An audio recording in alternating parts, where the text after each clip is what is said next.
side. They have no canines. The incisors are well developed and the molars and premolars are flat. These teeth are very useful in mastication or chewing of food. You must have seen a cow or a buffalo eating grass. These animals swallow grass without chewing. After swallowing good amount of grass, they sit. During this time of rest, they bring back the food from the digestive canal to the mouth and chew it leisurely. This process is called rumination, and these animals are referred as ruminants. The food is completely chewed and is mixed with saliva. Let us look at the digestive system. Large and has 4 chambers.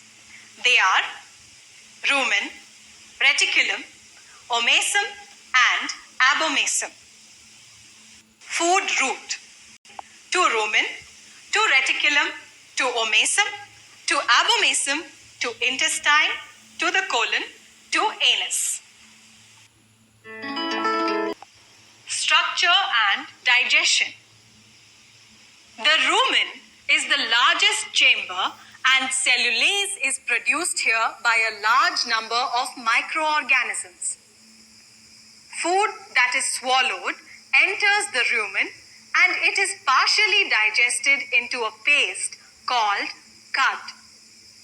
The partially digested food is brought back to the mouth, mixed with large amount of saliva and chewed thoroughly. This food again enters the rumen and digestion continues for some time. Cellulase and other enzymes act on cellulose here. The food is now sent to the second chamber, the reticulum. Enzymes produced by bacteria continue digestion in reticulum. The food is almost digested here. The fully digested food, along with bacteria, now enters the third chamber, the omasum. Internally, omasum is thrown into a number of folds to increase the absorptive area. Absorption of the digested food begins in this chamber where the water and bicarbonate present in the food is absorbed. The food now becomes concentrated and is sent into the fourth chamber, the abomasum.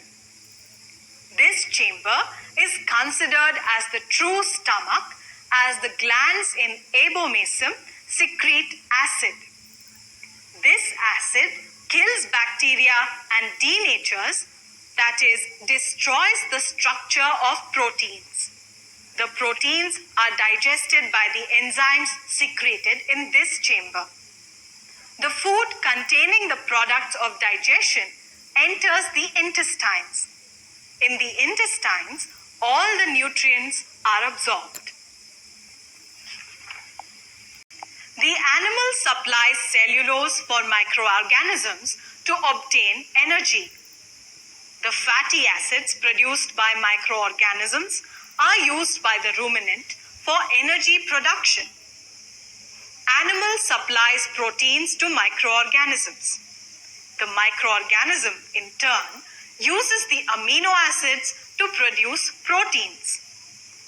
The proteins produced by the microorganisms are used by the ruminant. Thus, the microorganism and the animal are benefited in a symbiotic relationship.